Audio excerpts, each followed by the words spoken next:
Hi, good evening everyone. In this part of the video, we are going to cover 4 long answer questions from the chapter. I am going to dance again. This is the first chapter, and you should also remember that there are no short answer question in this chapter. We have only 8 long answer questions. In this part of the video, we will cover only 1 to 4 questions, and then in the next part of the video, we'll cover 5 to 8. So let's start without wasting the time here. Now the first question that is on the screen is, why was Sonal Mansingh making a new start at Rang Bhavan? ये R जो है capital होना चाहिए रंग में, because ये आपका कौन सा नॉन है? प्रॉपर नॉन है। तो प्रॉपर नॉन का हर एक फर्स्ट लेटर क्या होता है? कैपिटल होता है। तो यहाँ पे क्वेश्चन में कहते हैं कि सोनल मानसिंह जो है वो रंग भवन में दोबारा से नया क्या शुरू कर रही थी, क्यों शुरू कर रही थी? एक्सप्लेन कीजिए, इसको व्याख्या कीजिए। तो आंसर में हो जाएंगे कि Sonal Mansingh made a new start at रंग भवन। सोनल मानसिंह ने रंग भवन में एक नया शुरुआत की, because she had met with an accident, क्योंकि उनका एक्सीडेंट हो गया था, दैट इंजर्ड हर 8 months एगो, जिसने उसे 8 महीने पहले घायल कर दिया था। She had been badly injured and had broken many bones.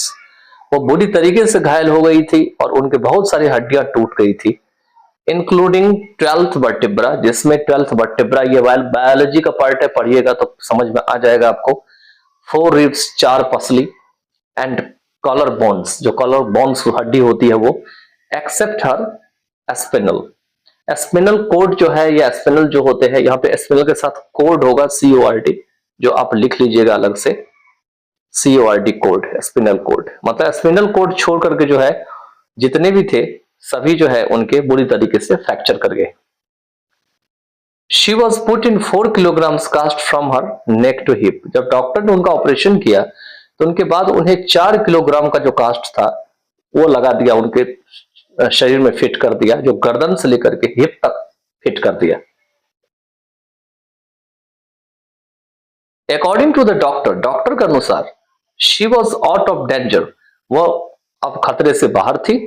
दो she had lost the use of her knees, toes and ankles, भले ही अब वो अपने घुटने, पैर के अंगूठे और एंकल्स का जो है इस्तेमाल करना खो चुकी थी।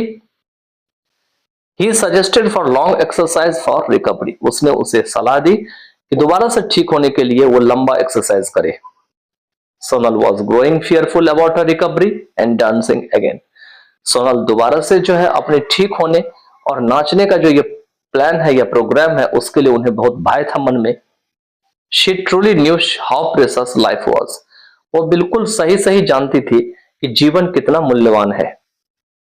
Once again she had the opportunity to embrace, दोबारा से उसे मौका मिल गया था उन चीजों को गले लगाने का, what she loved the most by performing at रंग भवन, जैसे उसने काफी ज्यादा प्रेम करती थी और ऐसा उसने रंग भवन पे परफॉर्म करके भी दिखा दी। ये था फर्स्ट क्वेश्चन का हिंदी मीनिंग, आंसर का हिंदी मीनिंग। नेक्स्ट चलते हैं। नेक्स्ट क्वेश्चन है स्क्रीन पर में, if you had undergone a similar experience in your life what would you have done. कहते हैं अगर आप भी इसी प्रकार के अनुभव को झेले होते या हुआ होता आपके साथ जीवन में तो आप क्या किए होते? What would you have done, would you have done मतलब क्या किए होते। ठीक है, याद रखिएगा अगर यहाँ पे हैड और V3 रहेगा, अंडरगो, अंडरवेंट, अंडरगॉन है, ठीक है, तो यहां भी जो है आगे वाला पार्ट जो है ये भी वर्ब थर्ड फॉर्म में रहेगा, वुड यू हैव डन, इसलिए इसमें have done, would have done तीनों का प्रयोग किया गया। ये ग्रामेटिकल स्ट्रक्चर है जो आप सीखिएगा।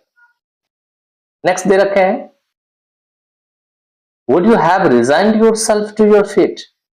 कहते हैं क्या आप अपने आप को भाग पे सब कुछ छोड़ देते और फॉट अगेंस्ट द ऑड्स, या ये विचित्र घड़ी है उससे आप लड़ते। तो इसमें दे रखे हैं आंसर में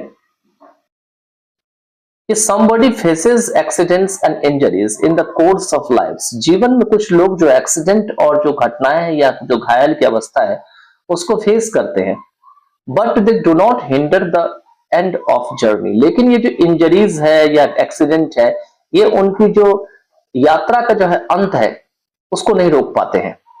मतलब ये नहीं बता पाते हैं कि यही जर्नी का एंड है। कहते हैं had I been in similar situation, कि अगर मैं इसी परिस्थिति में होता as the protagonist of the story, जो स्टोरी में प्रोटैगनिस्ट है या कहानी को बताने वाला है उसी को प्रोटैगनिस्ट कहा जाता है। I would do the same, तो मैं ऐसा ही करता।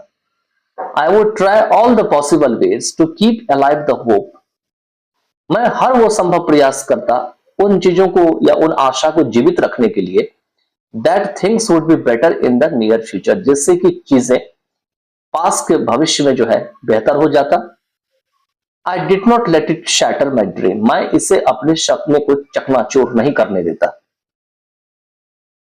आगे दे रखे हैं इसमें, those who believe in miracles and curse their fate seldom get what they want, वो लोग जो कि चमत्कारों में विश्वास करते हैं और अपने भाग को कोसते हैं, ठीक है, वो शायद ही जो है उन्हें वो चीज मिल पाता है जो वो चाहते हैं। व्हाट मतलब यहाँ क्या नहीं, जो होगा, what they want, noun clause का इस्तेमाल कर रखा है, ठीक है।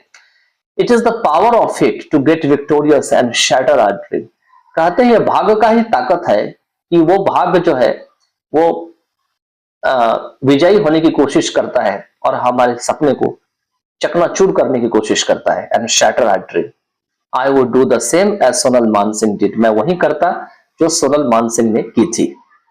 नेक्स्ट दे रखे हैं क्वेश्चन नंबर 3 में आपका, describe how Sonal's car met with an accident, कहते हैं कि यह आपको वर्णन करना है कि सोनल की कार जो है कैसे दुर्घटनाग्रस्त हो गई थी, ठीक है। तो आंसर में दे रखे हैं यहां पर में कि Sonal was in Germany, Sonal जो है जर्मनी में थी। She taught Indian classical dance there, वहां पे वो इंडियन क्लासिकल डांस सिखाती थी। On 24 August she was travelling with her fiance on road, 24 अगस्त को वो रोड पर पे अपने जो फियांसी है, मतलब मंगेतर है, उसके साथ वो ट्रैवल कर रही थी। They were driving at a speed of 110 kilo per hour, 10 kilometre per hour, ठीक है। तो वे 110 जो किलोमीटर एक घंटे में जो है उनकी ड्राइविंग थी, स्पीड थी चलाने की। The road was wet and lonely, road जो था उसमें गीला था और रोड जो है सुनसान था, या ऐसा लग रहा था उस पर काफी गाड़ियां नहीं गुजर रही थी।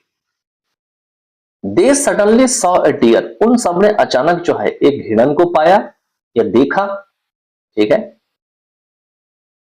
Standing in the middle of the road, जो कि रोड के बिल्कुल बीच में खड़ी थी। हर fiancee immediately jammed on the brakes, उस पर में उनके जो मंगेतर थे उन्होंने बिल्कुल ब्रेक को जाम लगा दिया, अचानक ब्रेक लेके बैठ गया। The car slipped towards the side, swung, turned upside down and rested on its rope, क्योंकि स्पीड काफी थी, 110 किलोमीटर पर आवर थी, इसलिए कार जो है वो बगल की तरफ स्लिप कर गई, नाचने लगी चारों तरफ। टर्न्ड अपसाइड डाउन मतलब पलट गई।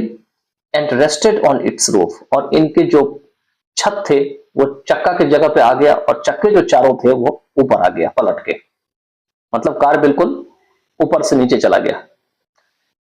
नेक्स्ट दे रखे हैं, when Sonal's fiancé gained consciousness and managed to get out of the car, he found Sonal lying outside the car 4 meters above. अभी कहते हैं जब सोनल की फियांसी या मंगेतर को होश आया और उसने किसी भी तरीके से कार से बाहर निकलने का प्रबंध किया, तो उसने क्या पाया? उसने पाया सोनल को बिल्कुल लेटे हुए कार के बाहर, कितना दूर पर में, तो 4 मीटर दूर फेंकी गई थी कार से। She was in an unconscious state, वह बिल्कुल अचेत अवस्था में थी, वह ऐसा लग रहा था वो होश खो चुकी थी।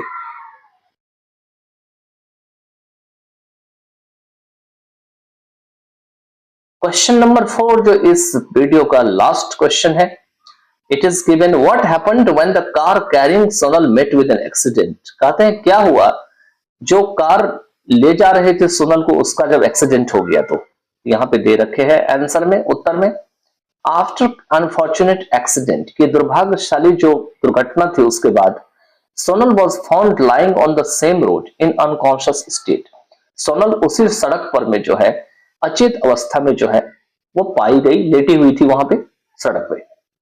हर आईज वर क्लोज, उनकी आंखें बंद थी। And she was 4 metres away from the car, और वो कार से 4 मीटर की दूरी पर थी। On regaining her senses, she groaned and asked her fiancé to wrap her up in a shawl due to feeling cold.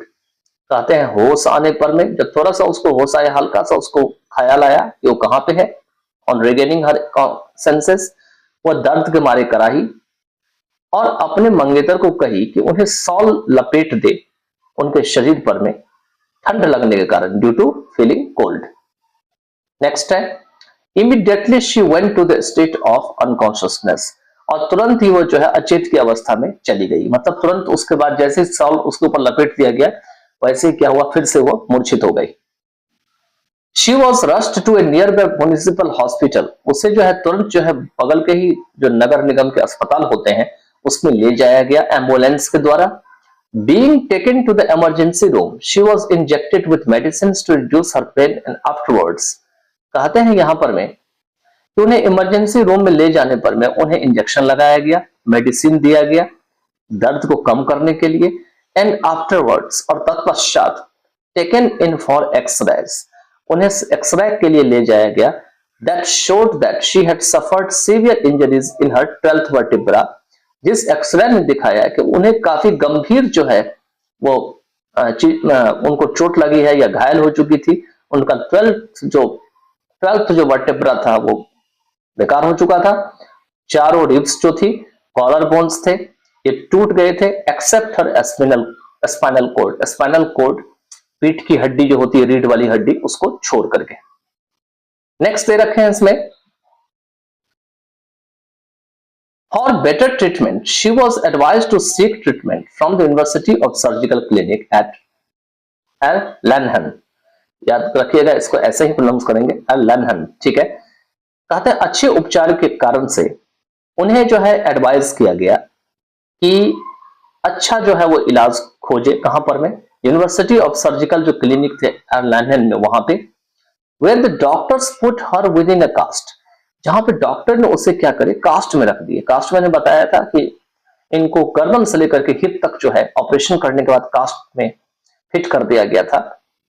And intended to operate on her, और ऐसा इरादा किया गया था कि उनकी ऑपरेशन हो, लेकिन यहां पे आगे दे रखा है कि Sonal refuse the process of operation. शुरुआत में सोनल जो है ये जो चीर फाड़ की जो प्रक्रिया है या प्रोसेस है उससे वो नाराज थे, उसको मना कर दी। Due to immobility of her knees, toes, ankles and elbows, the doctor advised her to take long exercise to dance again.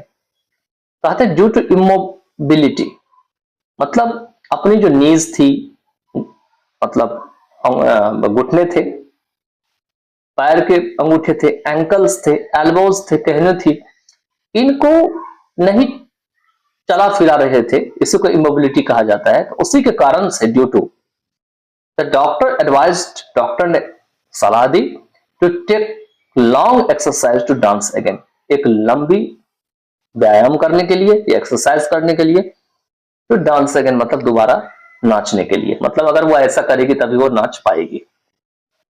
इसके साथ जो है इसमें 4 क्वेश्चन सेंड हुआ। In the next part of the video I will present with the 4 long answer question, by then take care of yourself and just write them down for the future preparation.